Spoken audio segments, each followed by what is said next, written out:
All right, October 17th. So, Robinhood users say their accounts were looted with no one to call. Okay, so this is October 19th, 2020. With Robinhood.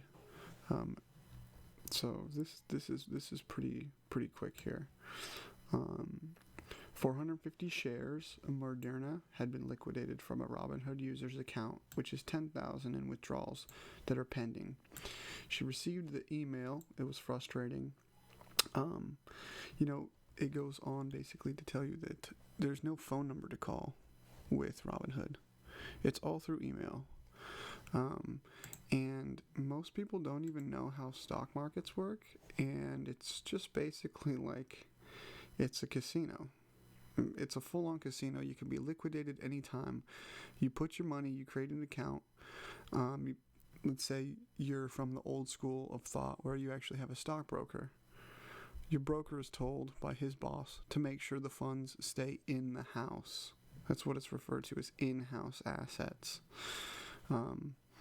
So kind of no matter what, it's not much different than a bank. It's a gambling bank. And when you sign up for this, you literally click on an agreement that says that if you're leveraged up and you get liquidated and you don't have enough to cover all that leverage that you took, your house is an asset.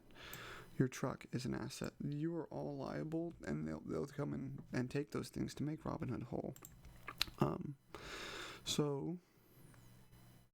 In my mind, this is one of the dumbest things you could ever do, is download an app on your phone and think that it's as simple as an app when you're actually agreeing to legally binding contracts and there's nobody to even pick up a phone and call to.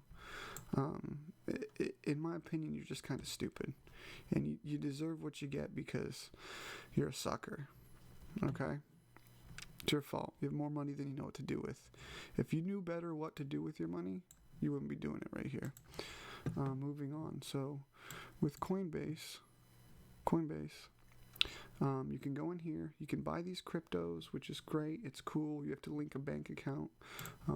They give you a cool tab that says portfolio, just like a stock, just like having a portfolio with your brokerage house.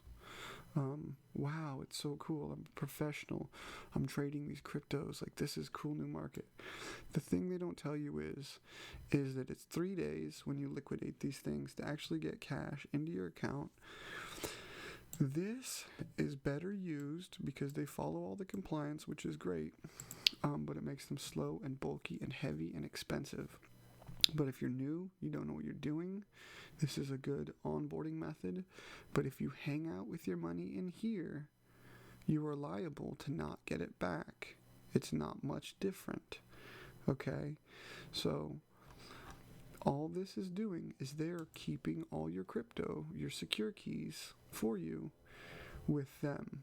Just in case you feel like you might lose them, you think you want to keep them here, you're going to see. Okay, so this is actually a great onboard, offboard ramp into that world. But what you can do once you grow up, you can go to your accounts. See, I'm not big on this. But you can go to your account and you can basically send it like a grown-up adult to your wallet. Now you can be any wallet you want. Right now I'm using this Brave browser, which has built-in wallets, and they are this accesses the Ethereum mainnet.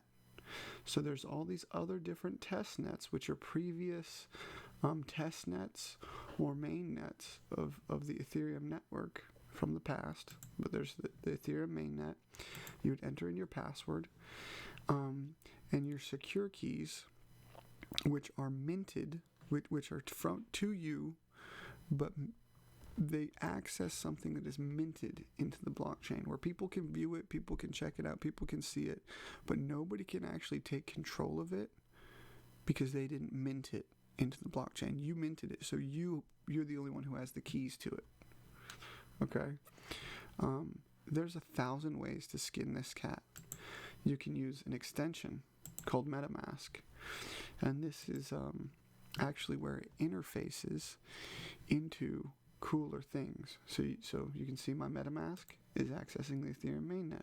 Same as the Brave browser. You can have your funds in here. You can add a token. So let's say you get some. Let's not use Ethereum. Let's use EOS. An EOS token.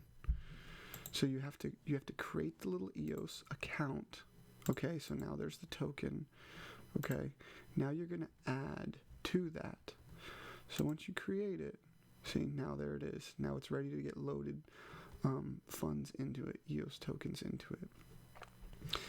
And so when you have that wrapped around, you've Googled some MetaMask and you're understanding a little bit about it, now you can start to access the Web 3.0.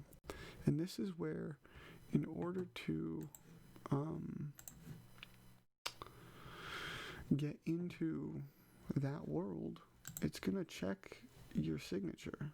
It's going to check, it's basically going to check your passport. This crypto wallet, this MetaMask, even if there's money in it, no money in it, it's still, it's used as basically like your passport, okay, into this Decentraland. And so what this will do is, at a certain point, it's going to have you sign. And when you sign it, it instantly recognizes those secure keys to a player in here that owns property, that owns this, that owns that. See, this is connected. So anyways, this might be too far for most people. Most people might just need to keep it into this. But realize that this isn't yours. When you put money, add money, trade this, it's no different. It's no different than this. It's no different. You know, the delay time, trying to talk to a person, get your money, it makes no difference. And so, in the end, you won't have any crypto. You know, it's probably just going to be gone, taken from you, whatever. I heard the Decentraland load. So in the end, you're just going to be holding these bags, and these bags of fiat currency. So this article defines hyperinflation in simple terms, making it clear at most, if not all, governments have already committed unbacked currencies to destruction by hyperinflation. The evidence is now becoming plain to see. So in the last 10 years, from 2011, okay, so this guy's talking about some of his articles. The meme was that gold was moving from west to east, which it was. I mean, you got to think about this stuff. During World War II, everybody in Europe was at war. And so the farm boys weren't making food, weapons. The U.S. was. And so in return, we got like 2/3 of the world's gold. And that's why we got the world reserve currency status, which means you can spend, you have to leverage more, because not only do you have to supply your citizens with their currency, which is the normal thing, you also have to supply everybody else with enough currency for everybody else to trade amongst themselves. So you have to make quite a bit of it. Anyways, I hope you guys don't get scammed. Peace out.